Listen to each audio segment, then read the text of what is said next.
years and still talking. This is GabNet, the Great American Broadcast Network. Talk like you've never heard it before. In 2013, after 9 years, Alex Bennett got let go by SiriusXM satellite radio for reasons yet to be known. Was it his salary? Was it his advancing years? Or did he just suck? The truth will never be known. Last year, SiriusXM, knowing that their old and rusting satellites were yesterday's technology, bought into the internet by taking over the streaming service Pandora.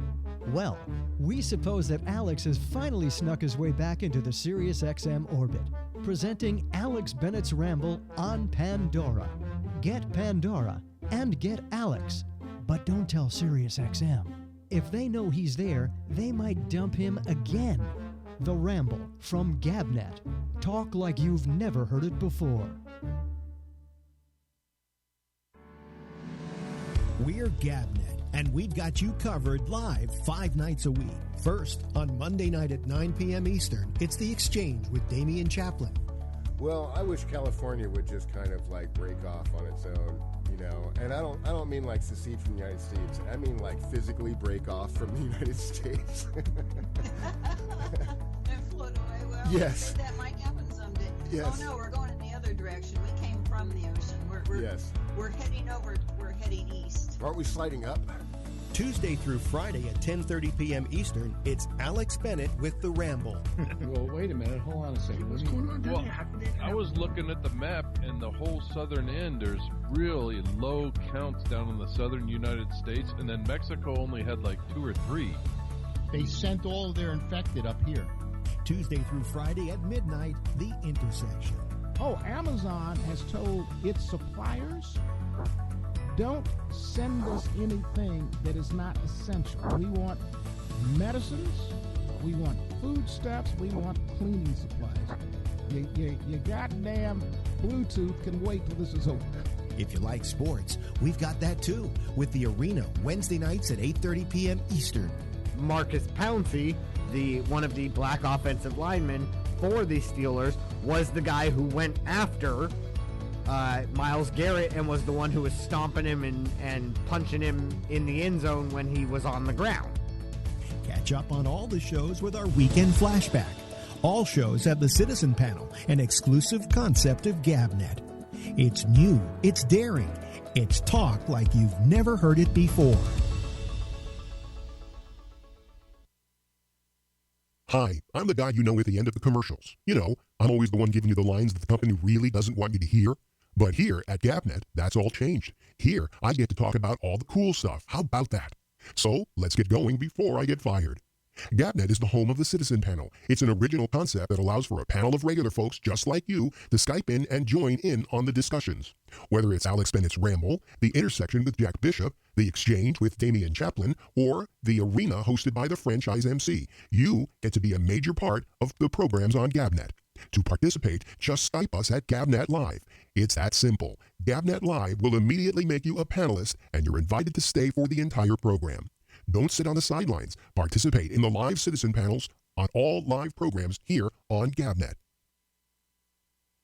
There are everyday actions to help prevent the spread of respiratory diseases. Wash your hands. Avoid close contact with people who are sick. Avoid touching your eyes, nose, and mouth. Stay home when you are sick. Cover your cough or sneeze. Clean and disinfect frequently touched objects with household cleaning spray. For more information, visit cdc.gov/COVID-19. Furnished by the National Association of Broadcasters and this podcast. 5 years and still talking. This is GabNet, the Great American Broadcast Network. Talk like you've never heard it before.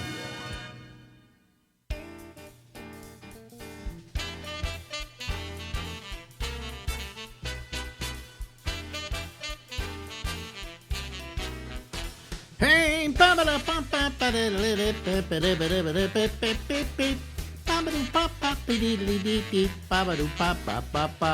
the most infected city in the world, it's time for the Ramble with Alex Bennett. We'll be here until midnight Eastern Time. Ladies and gentlemen from the lovely Bay Area, a home which I miss. I also miss this fellow and his bon ami. That's Larry Bubbles Brown. Hello, Larry. Hello, Alec. Do you actually really miss the Bay Area? Yes, I do. Wow. I really do. Every time I see a movie or TV show about it, I kind of go, oh, I miss that city so much. But, you know, I mean, I may go back and be totally disappointed, you know. You may be. There's rumors that Fry's may be going under. That would be the final straw. Fry's is going under. Fry's is the biggest. They say they're not, but there's. I was in their store before this virus thing, and there was like, you know how big those stores are. There was like 6 people in there. Yeah, well, it was a huge, yeah, technology store. Okay, I mean huge. They had one that they bought that was the biggest in the world up in Sacramento. And, I mean, I went up there once to see that after they bought it, and it was just amazing, just amazing. But I can't believe that they're going out of business. I can't believe, here's what I can't believe, that you went into a technology store. Maybe they do have some interesting things. They sell furniture. God, this one had furniture. It had snacks. It had everything. Mm-hmm. Kind of the Costco of technology. Yeah, it is. It had to be the size of 2 football fields. Yeah, but I mean, you would go down there if you were into technology, and you wouldn't know what to buy first. I mean, wouldn't know. No. Yeah, you know, I always spent a lot of money in that joint every time I walked in the door. But, well, they claim they're not going under, so maybe they'll be saved. I hope so. Yeah. But what I wanted to ask you, I was thinking about this last night. You know, comedians, correct me if I'm wrong, the first minute or so of your act, maybe 2 minutes, but usually the first minute, is trying to establish your voice and drag people into your world. Am I right about that? Right. Yeah. I mean, I don't know if people get what I'm saying, but if you've got a comedian, say like Lewis Black, in the first minute of his act, he has to establish what his voice is to people who've never seen him before and what world he's bringing you into and how it's skewed. And then you always have to find some bit, some line, something that kind of drags them into it. Am I making sense? Am I speaking right about this? Yeah, you hit them, especially in if you got 5 minutes, like on the Letterman shot or something like that, where you really got to get your character out there quickly. So. Well, like on Letterman, what was your first line? Do you remember? I think it's been a great day. Someone stole my identity. Now his life sucks. That's one of the few things I've done right that actually sets up the entire character in the first joke. So. Yeah.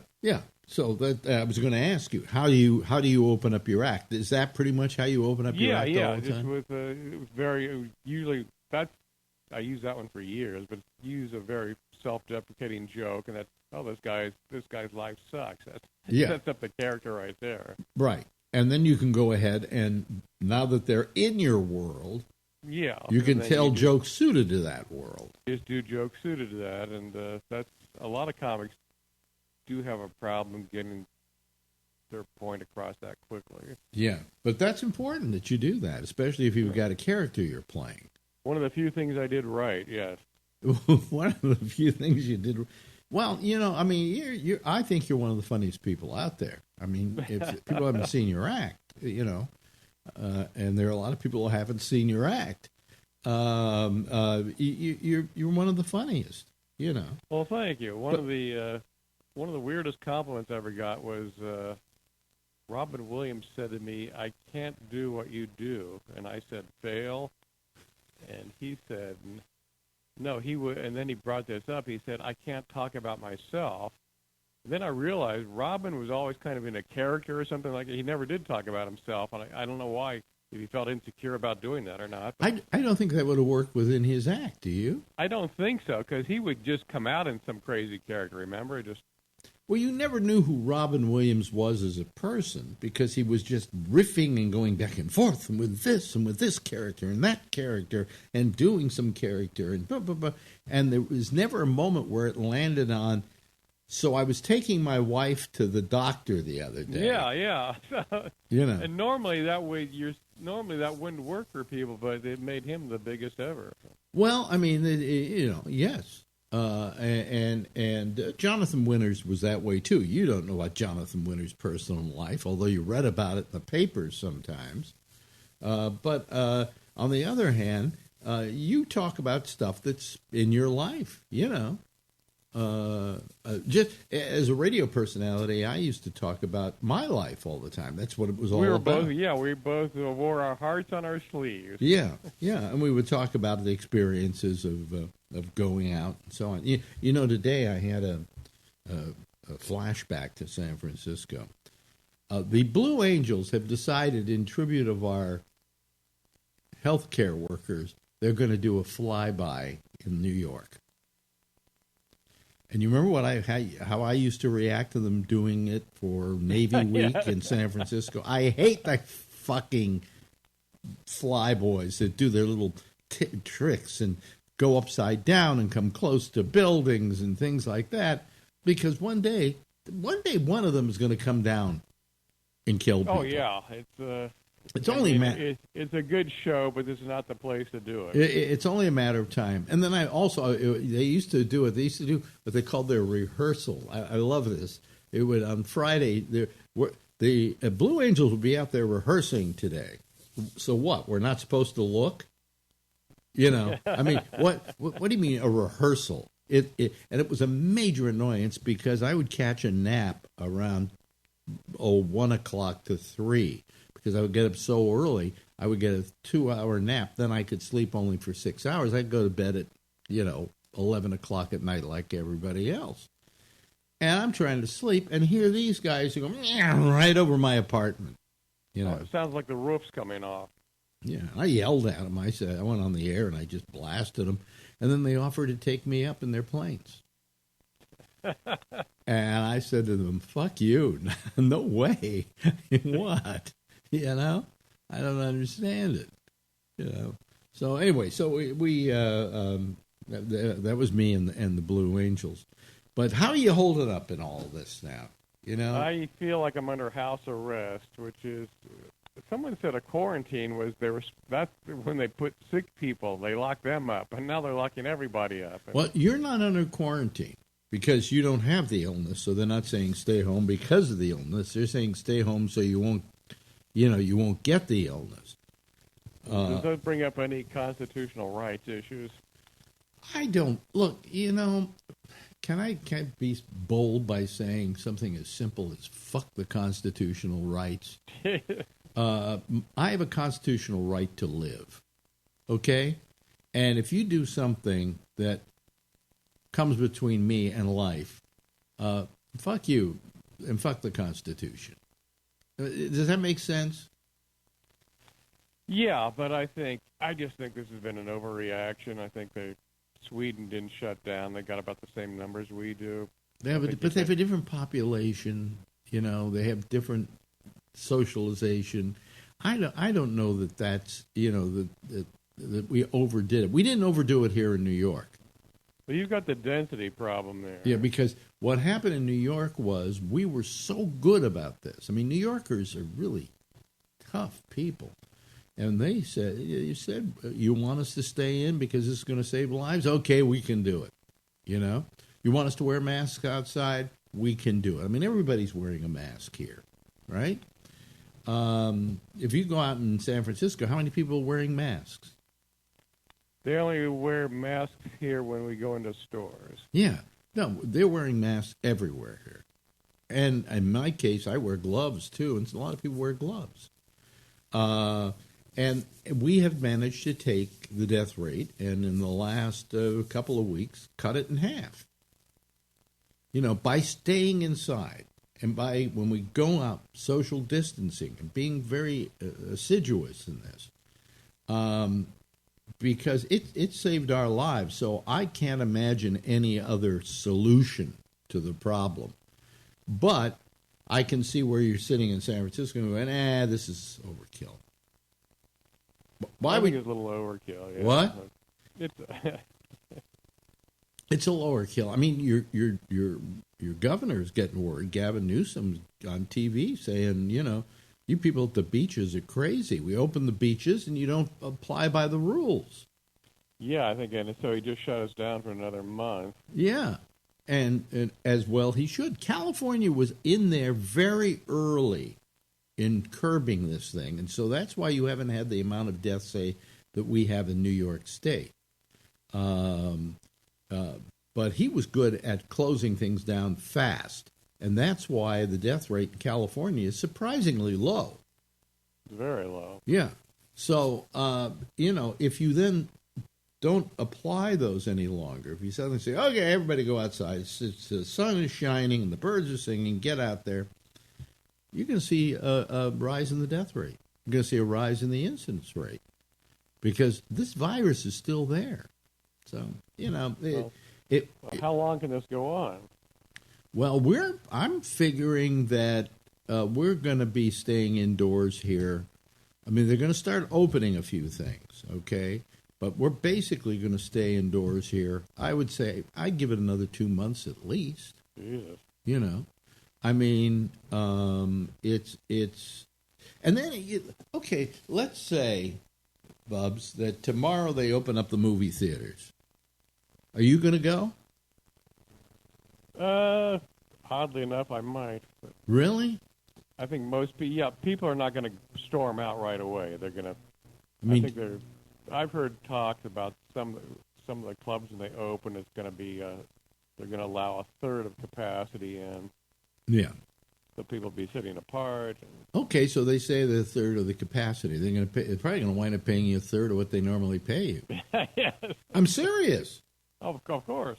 They're going to go, well, we don't have as many people in here, so we can't pay you what we normally pay you. That's true, yeah. Now you're going to get 30 cents. I mean, that's going to be the problem. You have a restaurant, and they have to cut their capacity in half because they got to get the tables further apart. They're going to charge double for dinner. They've got to do that in order to break even. They're not going to say, we're going to charge the same price as we always charged, because the cost of doing business has gone higher. So, yeah. I don't know how this is going to play itself out, but I think that we will probably, within a couple of months, be able to kind of go outdoors more. I mean, by then I'm going to look like the old man from the hills because I need a haircut desperately. We're going to look like Howard Hughes. Yeah.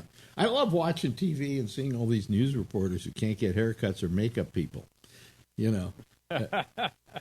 They just somehow they look different. Their hair's a little stringier, especially the women like on MSNBC. They usually the hair is well done and the makeup is beautiful, and then they're doing it themselves at home, and it's incredible.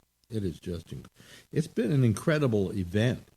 And, governors have a hard time with this. I mean, our guy Cuomo was on today, and he's having trouble trying to figure out exactly how to bring people back to the workforce, things like that. So you still go out running, right? Still running, yeah. Yeah. Do you do it with a mask or without a mask? No mask. No mask. Okay. Are there many people out there? Or There are a lot of. It's very warm here now, so there were a lot of people out this week. Well, California, California. I mean, it's different than here. I mean, this is a very dense population. So you can go running and probably not be anywhere near somebody, even if it's crowded. How many people are out in New York? A little more today because it's sunny than on a normal day, but not as much. I mean, it's a pretty quiet city all the way around. And they're thinking of opening up the streets because they say there's so little traffic, opening up the streets, at least half of the streets, to pedestrian traffic so that you can maintain that distance more when you're walking down the street. So, they're trying to solve a totally unsolvable problem, what have you. It's a ghost town. It's a ghost town. So any words of wisdom, Bubs, are you going to give us? We're all going to die. We're all going to die. I did have a COVID joke. Do you have a COVID? Let's go over here. I don't care if we run long. Larry Bubbles Brown now, ladies and gentlemen, is going to Everybody's pitching in. Even pimps are putting on latex gloves before they slap unruly hose.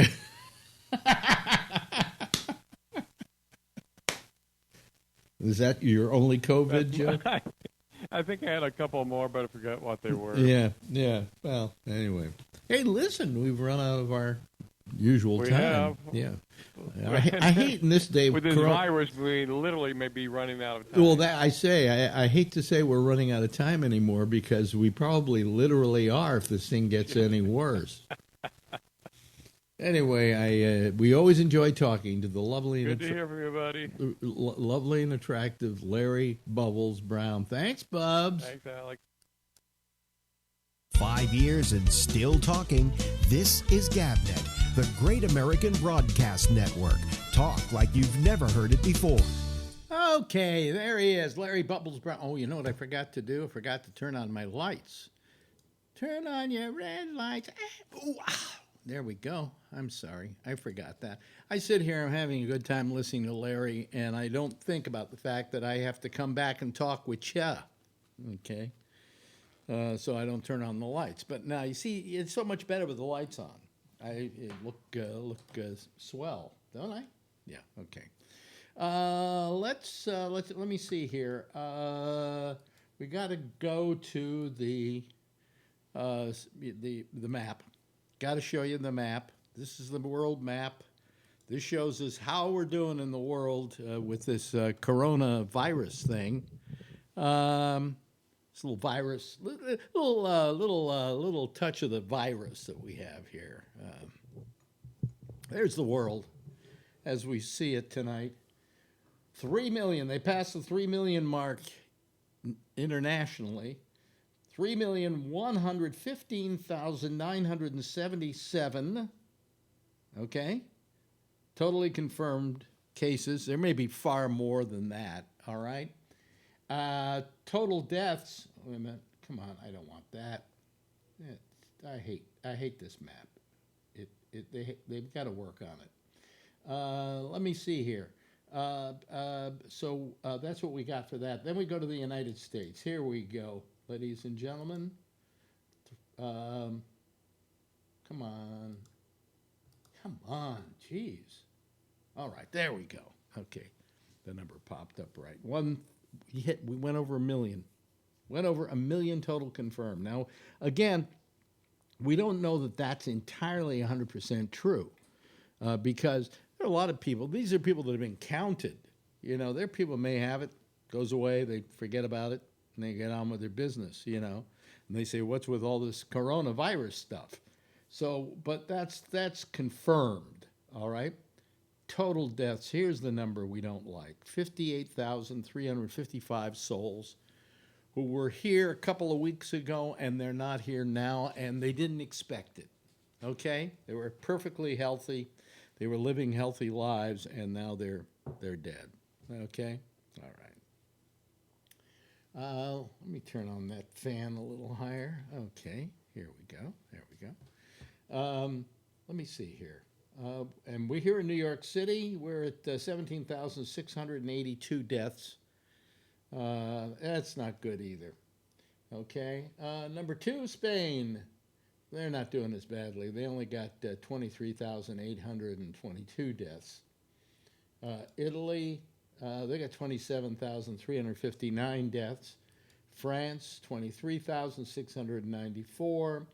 United Kingdom, 21,745.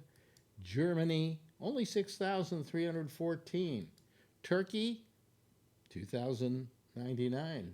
You see, wouldn't you rather be there? Russia, I don't know. Do you believe that? Do you believe that there are only 867 cases of COVID in Russia, a country that's right next to China? Come on. That's ridiculous. Okay.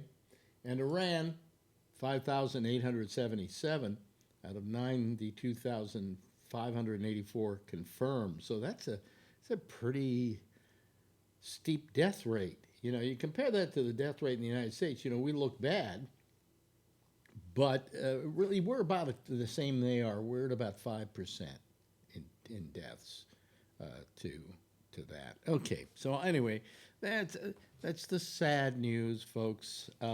Do I have any unsad news? Well, no, not really. No, not really. Let me see here. Let me go and go to Skype. Here we go. I have to bring it up. It takes it some time to come up sometimes. I don't know why. I have no idea. Just that it does. Okay, there we go. It's coming up.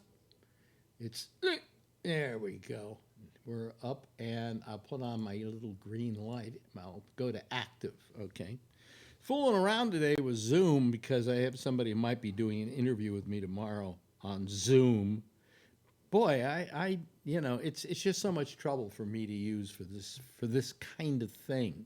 It doesn't work well until somebody starts coming up with a fix for it that would make it easier.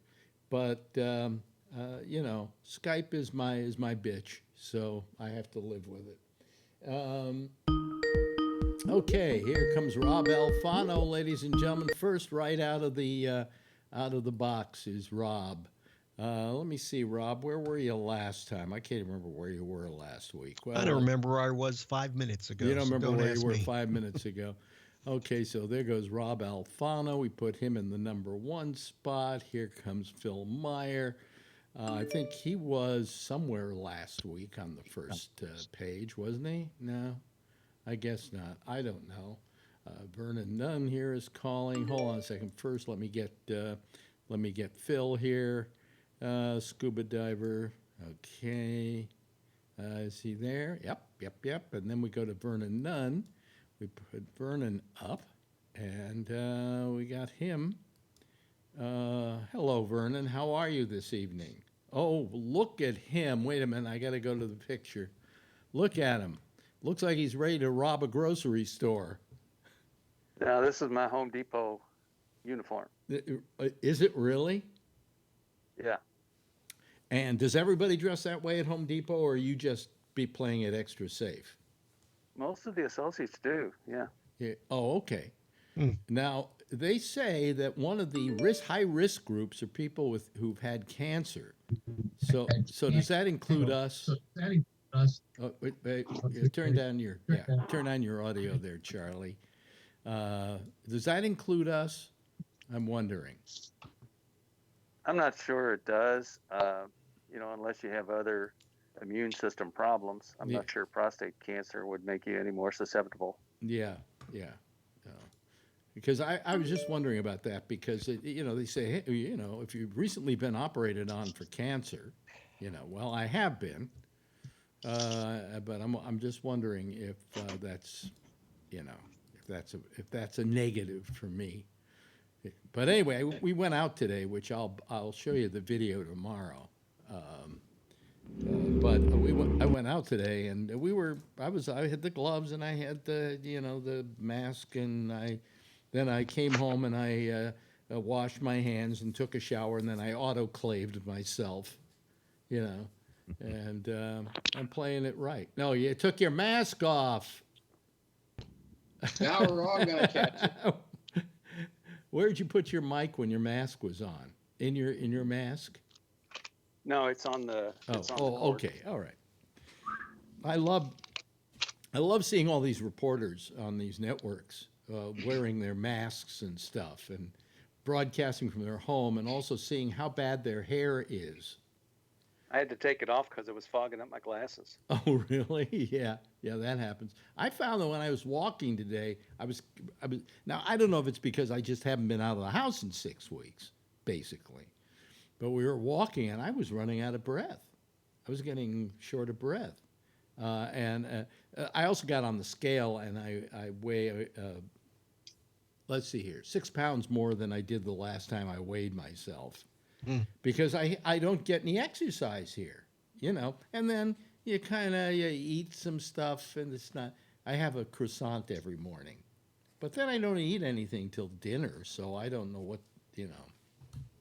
But anyway, So we took the walk, and I'm trying to figure out why I'm breathing heavy. Whether it's because I am out of shape from having gone to.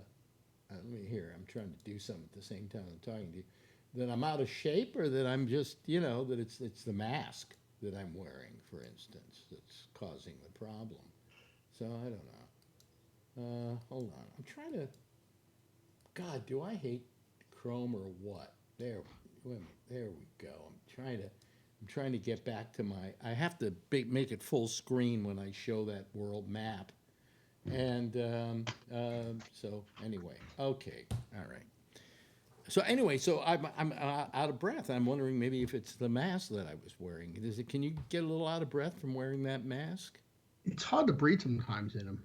I get a little stuffy myself. Do you really? Oh, okay. All right. Get a stent. It'll help. Yeah, get a stent. Right. No, but I mean, I was, I because I used to do the bike. Marjorie's bike is coming Thursday. Ooh. Or maybe it's tomorrow. I don't know. Anyway, so I'm going to be on that to just try and stationary bike, you mean?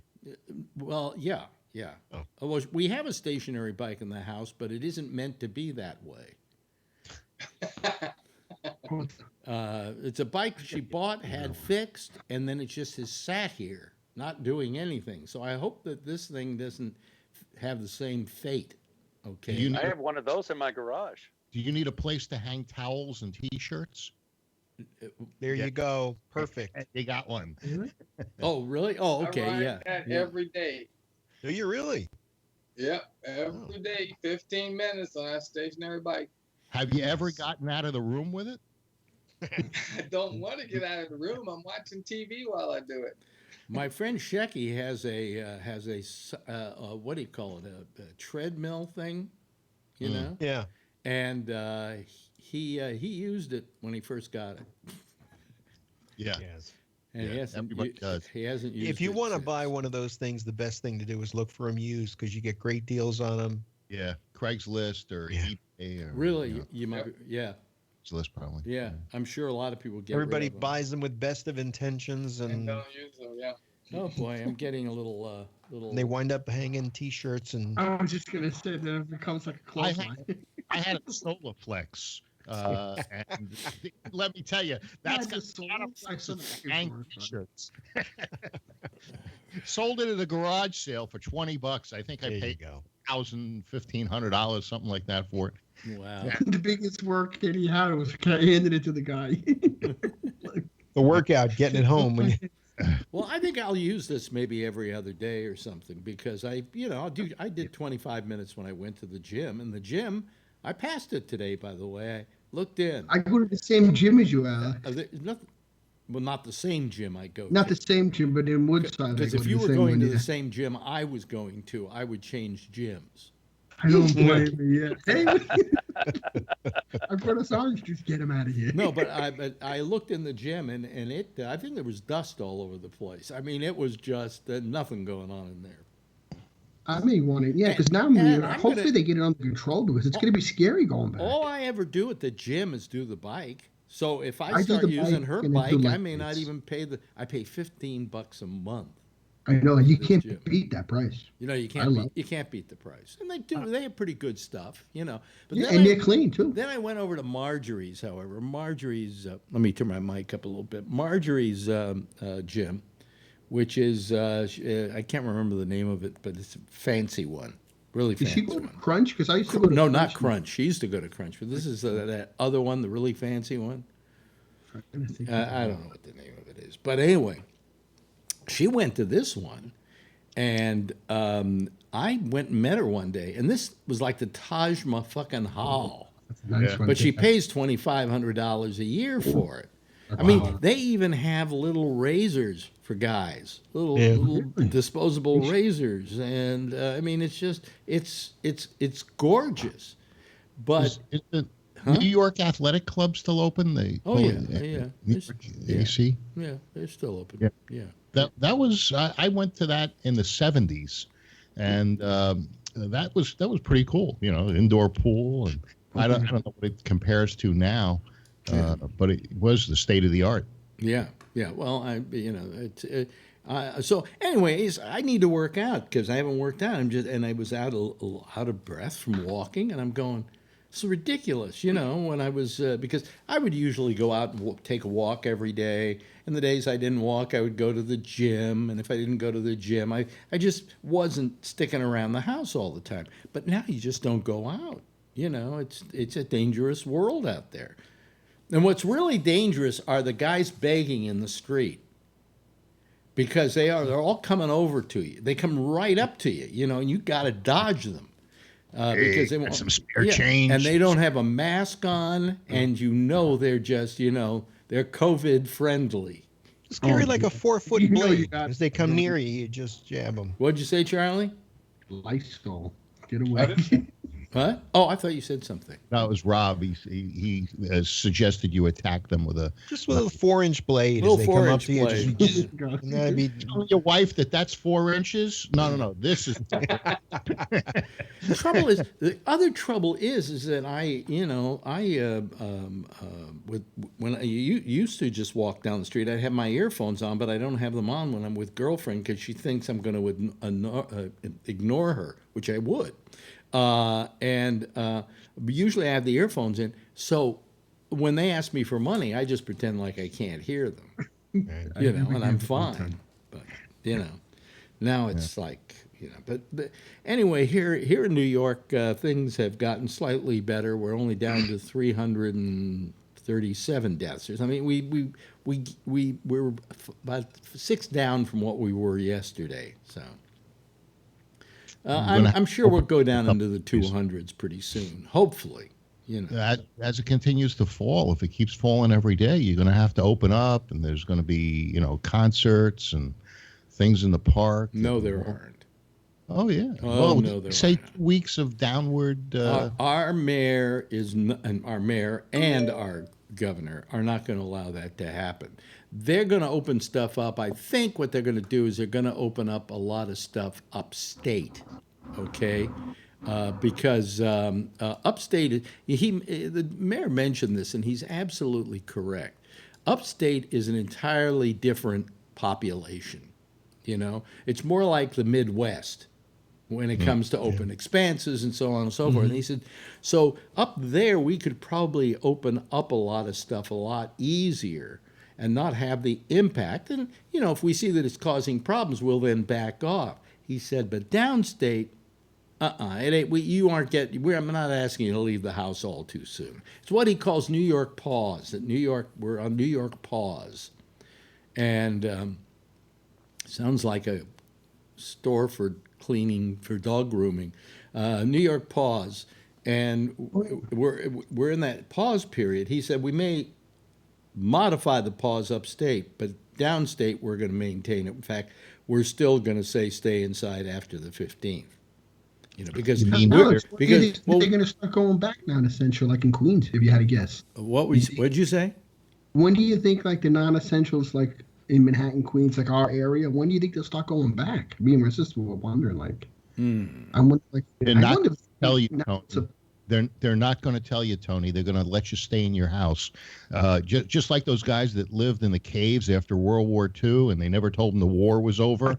Well, it isn't going to be over for you, Tony. Well, You're going to be inside. I'm not ready, to even. Would I get in a subway right now? Not on $1 million for $1 million. Even if he said, "Okay, go on the subway. It's New York pause is over with." Hey, you can go to a movie theater. You wouldn't catch me in a movie theater. No, you're right. I won't go either. They extended it for another month in the Bay Area. So I came home at 2:00 today, and I slept for a couple of hours. But I'm getting housebound now. I can't take it. It's been an hour or two. But listen, if I had a smaller apartment, I would be going nuts about now. I keep buying stuff. I bought on Amazon. I've been buying pants. I've been buying. I bought this. Yeah. This is a laser target that you can practice with. Shooting your dry firing your gun. It's all sorts of stuff. If I buy any more stuff, my friend Shecky said that somebody's got to take his credit card away from him because he's sitting home buying stuff. Yeah, it's boredom. Yeah. It's boredom Looking for buying. some- And these guys, these advertisers know you're bored. Because you notice who's advertising now? People who make underpants. Pillow. Can you really? No, yeah. I mean, all kinds of clothing and stuff that you can buy by mail. That you My don't have mother to go to ordered a from store to buy. Macy's. I don't see any ads for Macy's or Bloomingdale's. We ordered yesterday online for her. We used her old. My sister ordered some clothes for her, and they're shipping it out, free shipping. Yeah, I just wish somehow there were a way I could get a haircut. But I wasn't ahead of the curve on this deal. Yeah. If I was, I would have gotten one of those good hair clippers soon. Let's see, what do you look like there, Vernon? Is yours growing out? A Dutch doughboy. Yeah. Oh yeah. Yeah, Marjorie's hair is going gray. My wife dropped a hint today. She found the electric shears in a drawer in the bathroom, and she laid them out on the counter for me. Really? Just a little hint.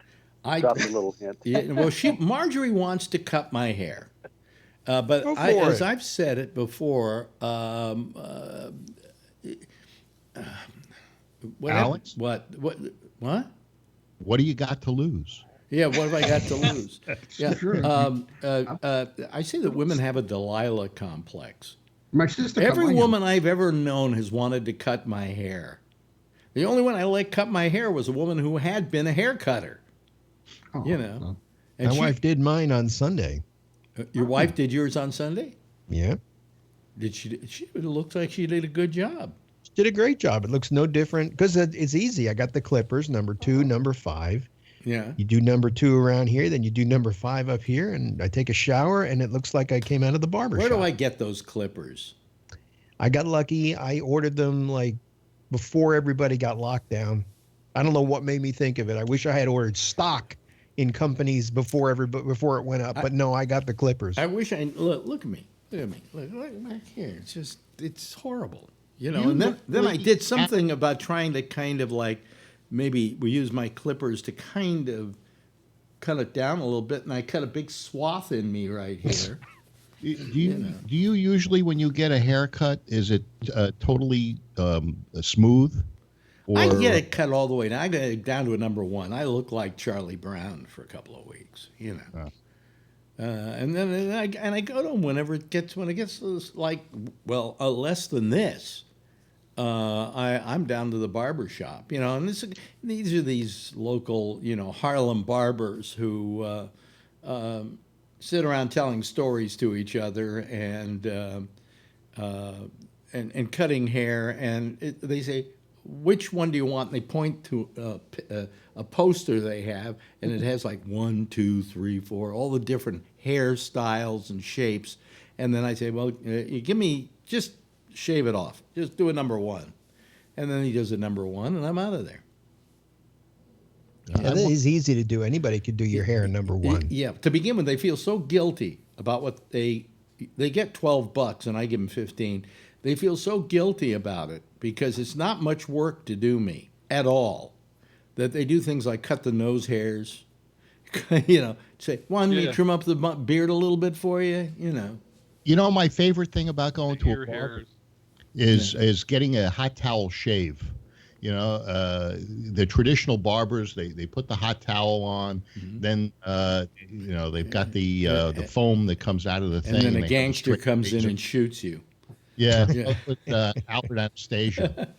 Actually, my father took me to the barber shop that he got shot in, but my father worked for him for a short period of time. But for Anastasia? And Albert Anastasia. Yeah. He gave me my first bicycle. It was bigger than me when I was a little kid. Really? Albert Anastasia gave you a bicycle? No wonder you turned out the way you turned out. And I got the watch he gave my father. Anyway, what the deal is those hot towel shaves are just the best thing that a guy can get. I know. I've had them upon occasion. You feel like your whole pores open up when they do it. Yeah. Yeah. And but still, it's just a shave. The next day, you've got stubble again. Yeah, but it feels good when they're doing it. You know, if it was like a Brazilian or something where it went away for a while, that would be okay, but it's not. Yeah. Why didn't they ever come up with a Brazilian for the face? That's what I. The hair is dense there, boy. That would hurt. Well, that would hurt. A wax job, yeah. So I came home today. I showered, and because I'm paranoid about all of this. I'm probably being over precautious. Yeah. But the curve's going down, and it's a matter of people just keeping their foot on the pedal. Cuomo is being attacked for doing something with the assisted living homes, and that caused additional deaths. Are you familiar with that, or know anything about it? No, I don't hear about that. He has kind of today. I mean, he did something which our glorious leader would never do.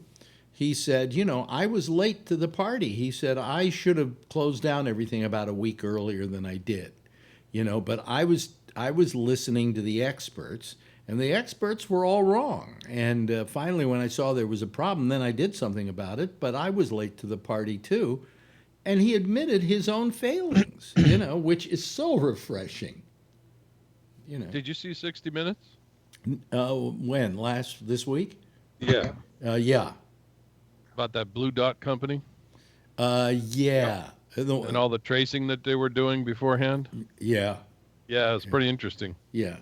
They knew quite a bit ahead of time, and then Washington Post put out that article this morning that should be interesting, what they're going to come up with about how much that Trump actually knew in his daily briefs. Well, they came. It's come out that every day he gets briefed by the military, and he gets a book every day. And if you've been listening to the military, they've been doing social distancing training since early January. Yeah, and they were warning him in the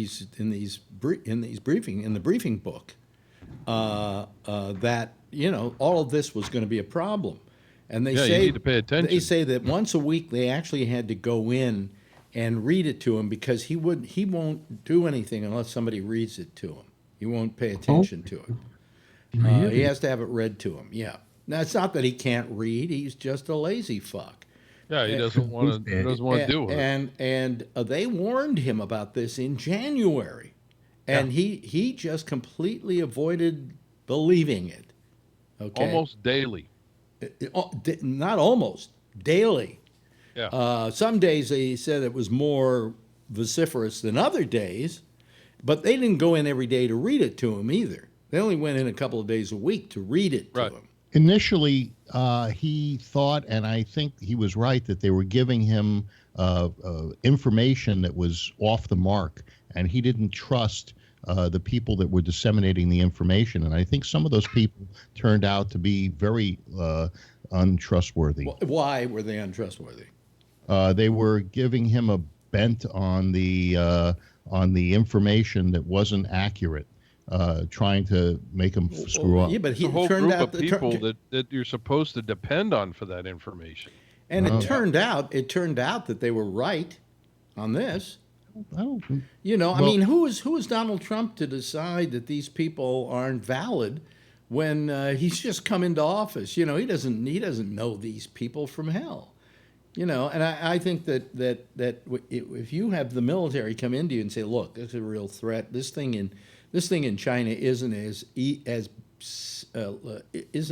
easy as the Chinese make it out to be. That's exactly what they were telling him, and that you better be prepared for this sort of thing. And he wasn't prepared for it.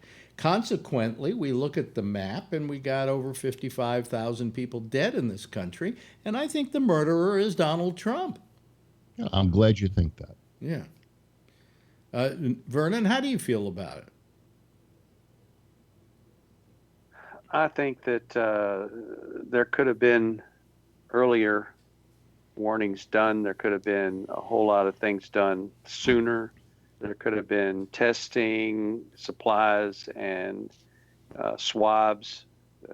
Defense Production Act could have been executed much sooner. But that would be taking responsibility, which Trump never does. Yeah. Oh, Yeah. I mean, what I thought was refreshing today was when Cuomo actually fessed up to the fact that he felt he was late to the party, that he could have been a little earlier on this, but that he was relying on what he was hearing from the CDC, what he was hearing from various sources around, that that there wasn't, and of course the White House, that there wasn't anything to worry about. And then when he started seeing information, what did you say? What did you say, Kevin? I said I saw that too, and I thought, wow, he's stepping up. Well, I mean, he admits his mistakes, and but he certainly has made up for it. I think he's been very good in being proactive in this situation. I mean, he closed everything down tighter than what's my father's Has anybody own looked at the Netflix documentary Pandemic? Not yet. Yes. We're living it. Oh no, I didn't know. Well, I didn't see that. This was. I think it was done before this, wasn't it? It was done before this pandemic started, right? Don't know. I'm pretty sure it was, but it's eye-opening. Yeah. And it refers back. I'm only on like the third episode, I think, but it refers back to H1N1, which was in swine flu. 2009. That was the swine flu. It refers to all these other strains of flu, and it's an eye-opener because I went through H1N1 and how it kind of started in Mexico and how it started to spread. Yeah. And it wasn't quite as bad, but you can see that the action taken so fast nailed it. Yeah. And it went up through the United States and kind of just died out as it went through towards Europe and that sort of thing. Well, what they're saying, they haven't gotten to this one yet. I don't know if they ever do, but they were, looking at Ebola and how Ebola started down in the western part of Africa, and only one guy came to Dallas and one went to Europe, I believe, but most of it was contained down there. And the way that it spread was interesting, and how in 2009 it started to spread, and it could have gotten really ugly. But it was nailed. And I remember when I went through that with my company, like I said before, I was one of the assistant, what they called I think they called it the pandemic officer. And there was another guy at the plant that was the pandemic officer of the plant. And we had all these protocols that we had to follow. Yeah. Not letting people in and checking them out for shots and all that crap. I thought was crazy at the time, but everybody was doing that, and I think that helps. They jumped on it right away, and it was going on across the country. Yeah. I'm wondering if that helped slow that whole thing down, and who was in the office at that time. Yeah. Yeah. I was going to ask you too, Alex. Yeah. I was thinking about this. I mean, it may sound crazy, but like I was looking at it from our perspective, even when I was working in the warehouse, I would say, I was telling Jackie and you, I would say about 75% of the goods was imported from China. I'm not trying to blame China or anything, but I was thinking about it like when they used to get the deliveries off the boat and they would deliver it privately to the warehouse, those boxes were filthy as all hell. I remember my hands were black for getting with the cardboard. It was like 400 or 500 boxes. Here's the question now that I pose. My sister said, would you ever go back to work? I mean, I wouldn't work there anyway. Like, would you ever go back to a place? Like, say if they laid me off, I wouldn't even want to go back there. Because here's the question now. Say if you're a worker and it's a non-union shop and you go back and you get sick out of work now, can you sue your company now if they're not taking precautions? I don't know. That's a big question. That's a big question. Yes, Vernon. Have you guys heard the stories about the prisons that are getting really, really hit hard with the COVID? There's one in Marion, Ohio, where there's 2,500 inmates and 2,000 of the inmates tested positive for coronavirus. Well, that's what you get for not. Josh lives next to or near. That's what you. That's what you get for not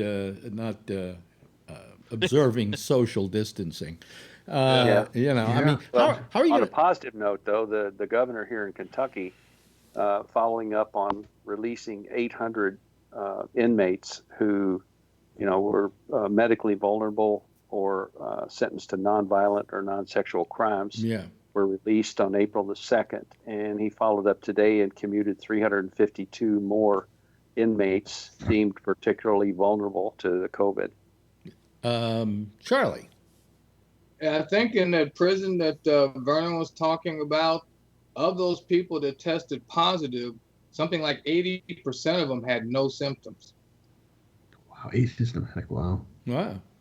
Wow. I'm curious. You know what? I hope we get the. They keep saying, I hope we can go to the drugstore and get the test, even though I don't have any symptoms. I'm going to take it anyway. You are. See If they ever do that, yeah. They ever do it, yeah. Well, can you test positive? I mean, can you test positive for the COVID and not have any symptoms at all? I mean, even at my age, they think most people have it with no symptoms. I mean, on that note, my mother finally got her test, and she tested negative today. Mm-hmm. Woo! Yeah.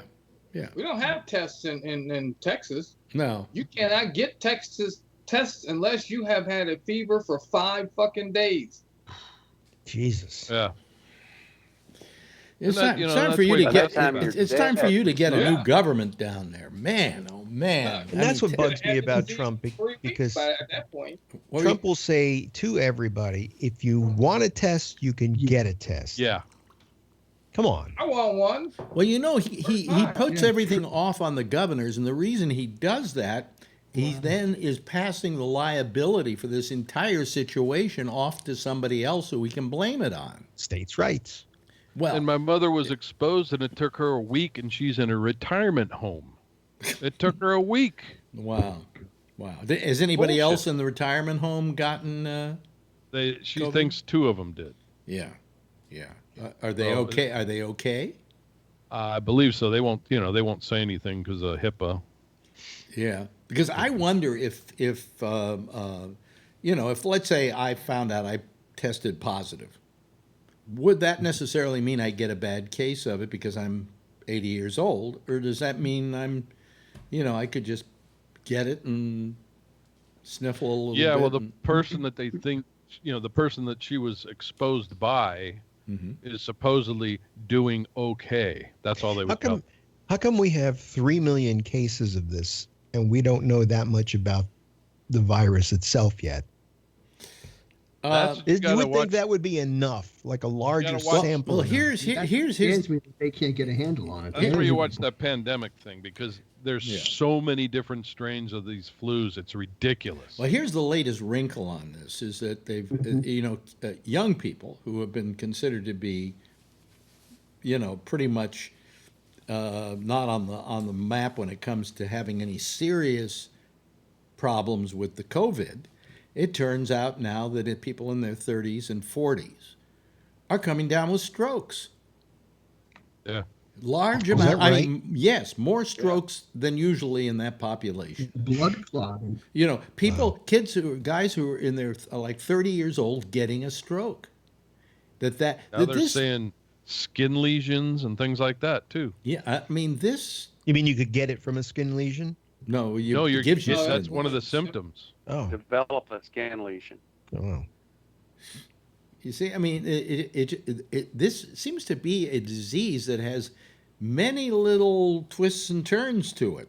It's not. And that's what this one doctor or the scientist is trying to attack this particular virus or these different strains of flu by not going after the flu strains itself. They're studying that, but he's also going after strengthening the immune system instead, and trying to get a vaccine to strengthen the immune system so it can attack anything that comes after it. So he's going a different direction. This bio direction. Yeah. I forgot the name of the company, but he's doing a kind of a reverse kind of technology and trying to strengthen the immune system by attacking back at these flu strains rather than trying to just make a flu strain to attack, like they're doing now, making the strain, injecting you with that, and then your body builds the antibodies. Antibodies. But he's trying to do a universal vaccine that will cause your body to just tell everything to screw off. Yeah, it's pretty interesting. Wow. Wait a minute, Jeff's calling. Let's get Jeff in here. Yeah. Hi, Jeff. How are you this evening, Jeff? Good. A little late, but yeah, that's okay. Brian Neary isn't here tonight either, so I don't know where he is. He's been calling us a lot, so I'm spoiled, you know. But people do have lives. I think we've had a lot more than 58,000 deaths too. I wrote you. Brian's not calling in tonight. Oh, he just isn't. He let you know he isn't. Yeah. Oh, okay. All right. Yeah, Charlie, we passed Vietnam, didn't we? Yeah, we passed Vietnam, but I mean, I think we probably had over 100,000 deaths. There's a lot of people that died that didn't ever get tested. Well, and no, think about it, like there are a lot Vietnam lasted what 10 years. This is what 3 months.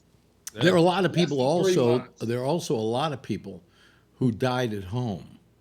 Okay. Yeah, We you're had right. like 200 deaths March 1st.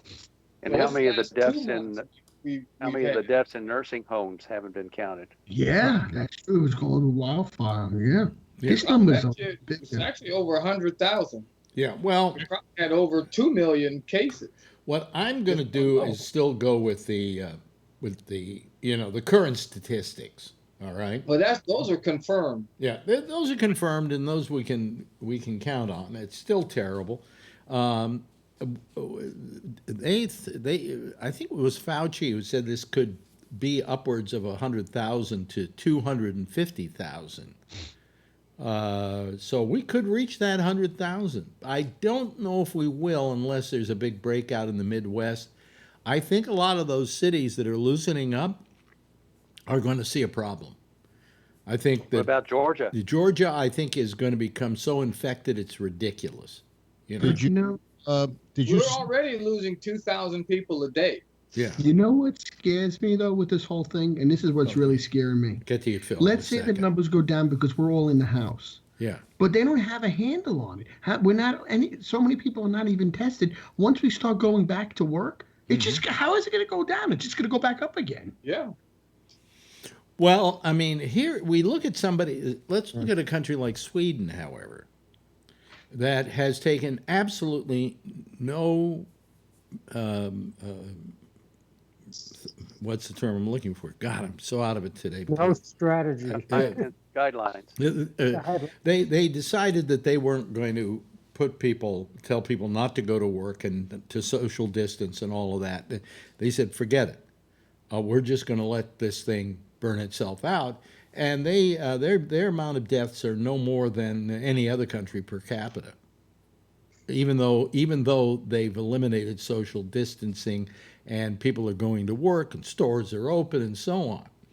And my argument is it's a different country. You know, we just don't know what happens with that. You had your hand up, Phil. Socialized medicine too. Yeah. Phil, you had your hand up?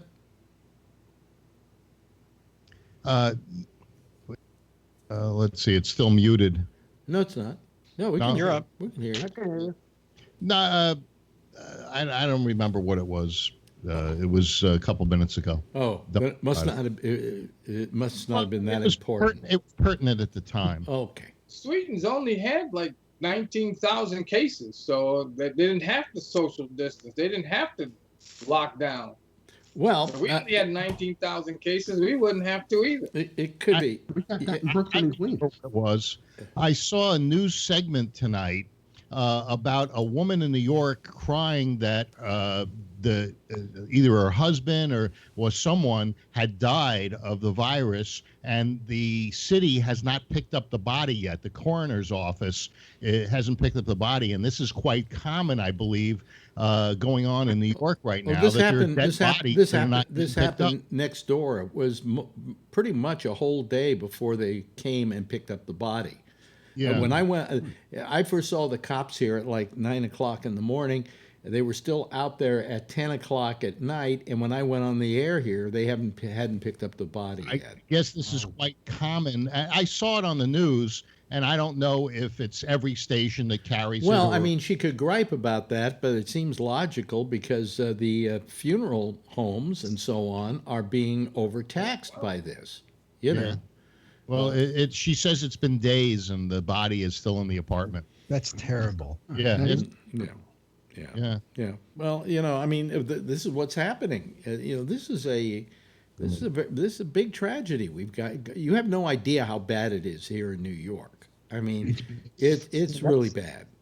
Alex, when I go to the store, But isn't my it a mother- health hazard to have a dead body in the house for days? Yeah. Well, I don't know. Eventually you can use it for mulch, but I mean, I think you want to get the body out of there as soon as possible. But I don't think it presents any, unless she died of even if she died of a disease, I don't know if it could spread the disease that much. Didn't the Black Plague, the disease, spread from dead bodies? Yeah. Oh no, that was rats. It was rats. That's how they got it. But That's how the rats got them, from dead bodies. Yeah, but it was rats, though. You know what they found out? What the story is now is, and Cuomo mentioned this today. He said, there's a common misconception that the way that the coronavirus got here was by people getting on boarding planes and going to the West Coast. He said that's wrong. He said the first case of somebody coming into this country with the coronavirus, we kind of can trace to the East Coast. He said it was somebody from China, got on a plane, went to like London or Paris or someplace like that, and then took a plane to New York City. I thought the first person that died of it was in died early of it. February was Died Santa of it. Clara. But they say they've been doing some tracing now of the virus and where it went and how it went and what made it go the way that it did. And they say that the first case came from the East Coast. Came to the East Coast. The problem is that Trump makes a big deal about how he closed down China, and what all that did was it's like a balloon. You push one end of the balloon, the air's got to go somewhere.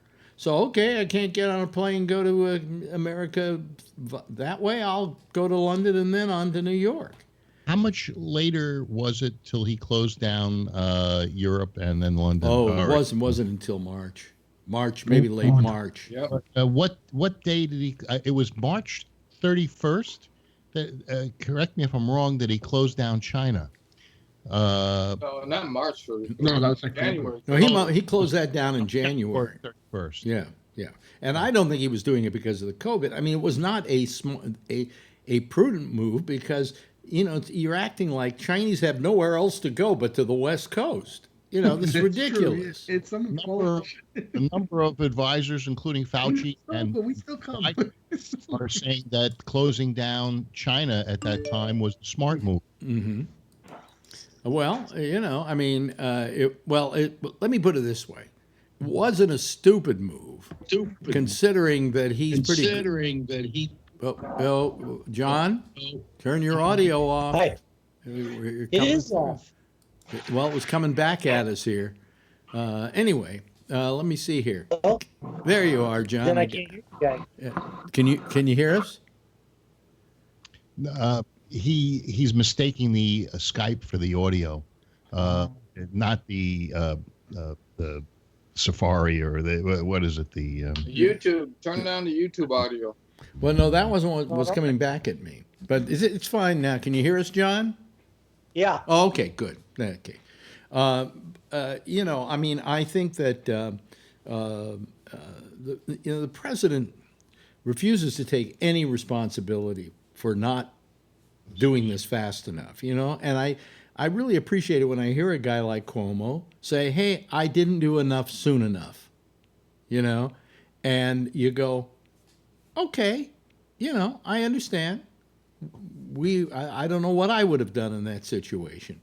But when you deny, and the Army is saying every day, we were telling him, the military was saying, this is a real threat. You better do something about it. And he didn't do anything about it because he didn't want to read the book.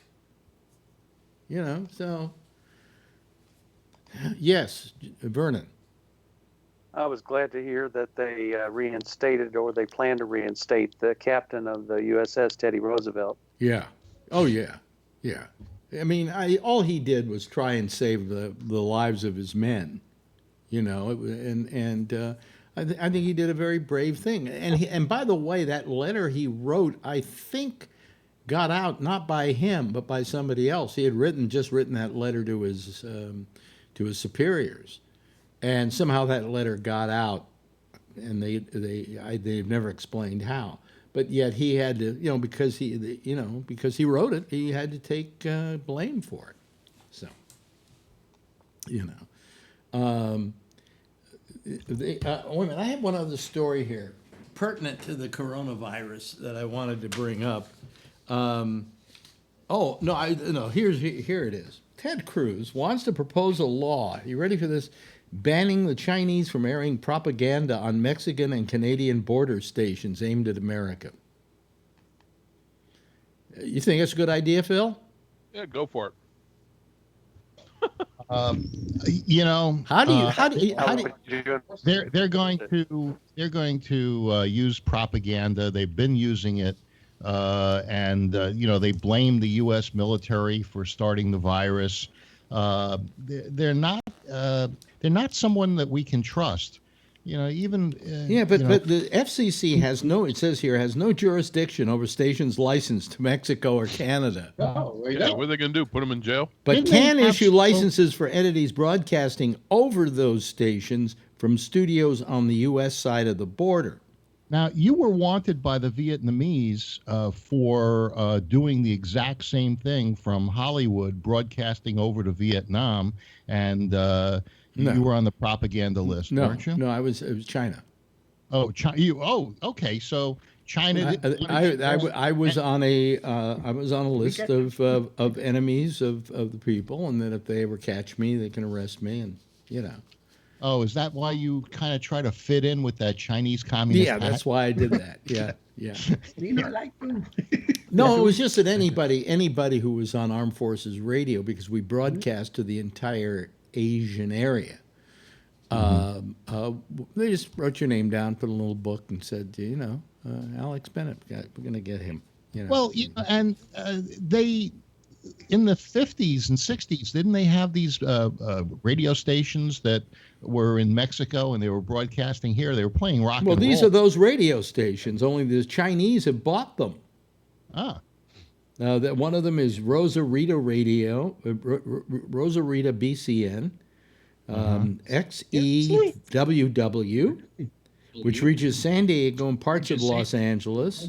What was the one that used to go all the way in California? We used to listen to it. The kids, in fact, in the movie American Graffiti, that's the radio station the kids were listening to. It was a Mexican radio station. Wolfgang Jack?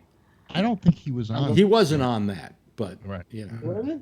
He just played the character that was the disc jockey. Yeah. So. And it turned out he was broadcasting, I think, from Modesto. Haven't the Chinese people figured out that nobody listens to radio anymore and it was a bad investment? Well, let me see here. Are they going to be iHeart stations soon? Legislation does not address the Russian government's ties to Sputnik news agency, the English language radio programs which air on stations in Washington and Kansas City. Nor does it address Russian government-funded RT America, a news channel carried by cable systems in the U.S. and characterized by the Department of Justice as a foreign agent and by the U.S. intelligence community as a propaganda outlet. It seems that Cruz can't be concerned with that. Didn't Al Gore, in one way or another, create RT because he sold his liberal left-wing station? Well, he had a camera. What the station was? I'm trying to remember. Al Jazeera, though. Air America. No, it wasn't Air America. It wasn't Air America. It was. And it was a cable TV channel, and he sold it to Al Jazeera. TV. And it only lasted like 3 years or something, where they were broadcasting Al Jazeera America. Yeah. So what did RT buy? Well, no, I'm trying to think of. Isn't that Russian? Yeah. That's Russian TV. That's RT, I think, bought. Maybe they bought Al Jazeera, or they bought somebody bought. I think Al Gore owned something, and I can't remember what he owned. Like one, it was America.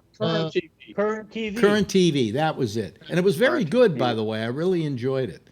It was videos really made by people, and that they had them on there. I enjoyed it very much, but it didn't make money, and so I think Al Jazeera came along and bought it from him. Now, I'm just trying to figure out where RT came from, and I don't think it came from Al Gore, any of Al Gore's investments being divested. No, it came from Russia. Well, I know it came from Russia, but we're trying to figure out where did they get the the satellite time and the studios in New York and all of that. That's sort RT was already around when current TV was on. Were they already around? Yeah. Oh, okay. All right. So, nothing like propaganda. Jesus. Yeah. Yeah. By the way, what do you think about your boy, Phil, stopping holding his press conferences? If there was a way that I could write him and tell him that he should change up his press conferences, do them from the Oval Office, and only take written questions that he answers, I think he'd do a much better job. So let the press put on an index card their question. He can look at the questions, the ones he thinks are fake news, they can set them aside, and he can do what it is that he has to do, and then let the other ones... Isn't it? You think that's a good thing? Won't work. It's a good thing. You can't read. It's a good thing for him, but is it a good... I mean, that's censoring the press. Yep. Only answer the questions you want to answer. Come on. Well, I've been watching him lately, and he does censor the press, Rob, because censor the press because when the press asks him a question and he doesn't like the question, he immediately says, you deal in nothing but fake news, and you're a fake news person, and what's your question? And he just shuts them down. But at least we get to see that. The other way, it goes all smooth, and it's... I know. It's not good for the country to have that happen. Whether he's right or not, and I think he should stop. Well, that's why I think he should go into the Oval Office, do his presentation. And nobody should cover it. Well, no. Except Fox News, of course. Well, it doesn't matter. If your question gets asked and answered, then you cover it, Well, what I'm saying is I don't know that isn't what I would tell him. I'd tell him a couple of things. Number one, let's say Dr. Fauci is now getting up to speak. Don't stand there like a kid being forced to stand in place and can't stand still. It's the same thing he did to Hillary during the debate. Yeah, exactly. What you do is I would tell him, first thing you do when somebody else gets up to speak, you sit down. Move away. Yeah, you sit down. And let that person have the stage, and don't stand off to the side waddling back and forth. It looks terrible. Have a chair. Bizarre. Yeah. Does he have a chair? Nobody has chairs. No, but I would give him one. The throne was in the shop. Yeah. No, but I don't think. Yeah, like you said, nobody has chairs, so that's what he does. Yeah, but I mean, but nervous energy. It's called spuckus. Yeah, well, I mean, it's almost like he doesn't want to be there, But he's there because he doesn't have his rallies right now, and he figures this is a way of getting his propaganda across, and he's done a bad job of it. He has blown it completely, and there are people now in his administration who are saying, whatever you do not hold these things anymore. You're just blowing them. You're not good at them. You're saying stuff off script. You're not careful what you say. And he's been on his kind of almost best behavior the last couple ones. But every now and then he can't help himself, and he goes and slams Nancy Pelosi or something, how is John? How you doing where you are in the lovely Tenderloin of San Francisco? I'm okay. I'm getting out once I get up in the morning, get a cup of coffee, go for a little walk. It was nice today, but still a lot of people on the streets, not keeping social distance or wearing masks. But, they were wearing masks? They're not. They're not not. very much. Not really. Well, you know what you have in San Francisco that I think is a big danger is you have these entitled assholes that came up from Silicon Valley who really don't have any sense of community and just think they're so damn entitled. Yeah. And I think that's the biggest health danger you've got. Yeah. You don't have those in New York? No, not to the extent that they have them in San Francisco. I'll tell you that. New Yorkers, I got to tell you, Phil, New Yorkers are amazing. This thing came along and, your natural inclination is, New Yorkers will just say, fuck you. No. they have played, they've gotten into the program, and they have done their bit, because they realize and the governor reminds them constantly that, other people's lives are in your hands.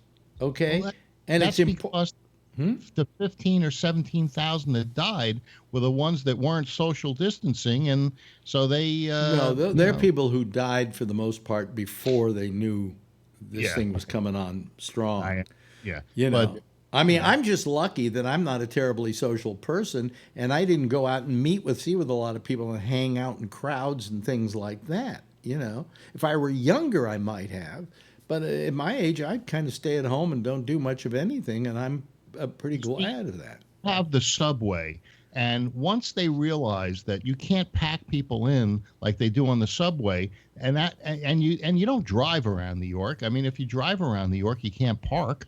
So they in essence were able to shut things down because the subway is shut down. Well, isn't it? the subway isn't shut down. No. Well, it's shut down because people aren't using it. It's running. It's running. If people don't get on it, then they run empty, or they run. Actually, what's happening is it turns out that all the homeless have suddenly used the subway trains as shelters. And that's causing a problem, because we think that there's going to be a lot of disease coming out of that. So, I mean, who wants to go down to the subway and have to put up with that? Where's Bernard Getz when you need him? Yeah, I mean, I don't know. You wouldn't go on a subway, would you? Would you, Tony? No, if I go to visit Czechia, I'm going to take an Uber. I will not go on a subway right now. Oh, well, and you don't know if the Uber isn't. I know. The Uber, I have my mask and gloves on though too. Yeah. And I still feel safer in a taxi though. I've only been in an Uber a couple of times, and I found them to be clean. That drivers were really courteous, and I wouldn't be surprised if these guys wipe out or use some sort of cleanser. Still, you're using a public form of transportation in which some guy just got out of there, and you're getting in, and you don't know what he has left behind, and maybe that driver hasn't had time between that person and you to clean it. Mm-hmm. Yeah, I would wear my rubber gloves and mask, and then I would have my cream on me too, like the Purell when I got out. Yes, Vernon. Vernon, are you there? I don't know if he can hear you. Frozen? Can you hear us, Isn't it Vernon? scary how we gotta live? Vernon, can you hear us? No, Oh, you're breaking up on us. percentage. I hear you. Yeah, but you're breaking up like crazy. Hold on. I see if something came loose. No, it has something to do with your better? has something Internet connection. Has to is do with bad. your internet connection. Okay. Is that any better? It's a okay. little It's bit. better than it was. Yeah. Are you using a notebook or what? Oh, okay. Anyway, yeah, I'm in Kentucky. They still use dial-up. Yeah. I'm using a tablet. Yeah. Yeah. Okay. I'm using a tablet. You might just point it in a different direction or something. That might help you. Hello, testing 1, 2, 3. That's better. It's better. Okay. Yeah, it's better. You hear me now? Yeah. Anyway, what were you going to say? You were talking about the death rate in New York City, and according to some statistics I just looked up, 192,000 confirmed cases, but only 17,000 deaths. That's less than 1%. Is that less than 1%? No, that's 10%. No, 10% would be 29,000 deaths. Right. Well, So it's not 1%. 2,000 would be 1%. 192,000 cases. Okay. That would be 1,000. I'm wrong. That's probably closer to 5%, like you were saying. God, I'm glad you guys weren't working on the moonshot. Yeah. If it was 190,000. Oh shit, we're gonna crash. Hey, let me get out my slide rule. How do you know we're in bad shape? Phil's got his shoes off counting. Whatever it is, we've had. Let me see here. What is it? How many deaths have we That's had? a lot. How many have we had here in New York City again? Here's the U.S. Here's New York. 17,682 out of 1 million. Oh no, that's United States. I don't know how many in New York State. Okay, that's New York State. 292 and 17,000 is New York State. New York City is 162,000 confirmed, 12,000 dead. Mm-hmm. And you know what they're not taking into account about 10%. Now? What about after the people who survive? Who knows how their life's going to be after this? The after effects. Just under 7.5%. The New York City one. Mm-hmm. Yeah. 12,000 deaths and no, 17,000 deaths. No, that's it's New York State. Excuse me. You're right. No, wait a minute. No, it says New York City. Yeah. Oh, 17,000 in New York City? 682, yeah. See, and this is serious. Come on. 17,682 divided by, and how many cases in New York City? How many cases? That might be the metro area, Alex. That might be the metro area because, you got surrounding counties. Well, the majority of the cases in New York State have been down here. Okay, and we're talking about Queens, talking about Staten Island, the Bronx. So, how many infected in New York City or the Bay or the New York area? I don't have that figure on this little map of mine. Okay, I could probably have it on this other map. But you take the 17,000 and you divide it by the number of cases. Number of cases that gives you the percentage. Okay, number of hospitalized is 40,517 cases, 157,713. That's in the New York City area. Okay, so that's 11.2%. Mm-hmm. Okay. That's a pretty high death rate.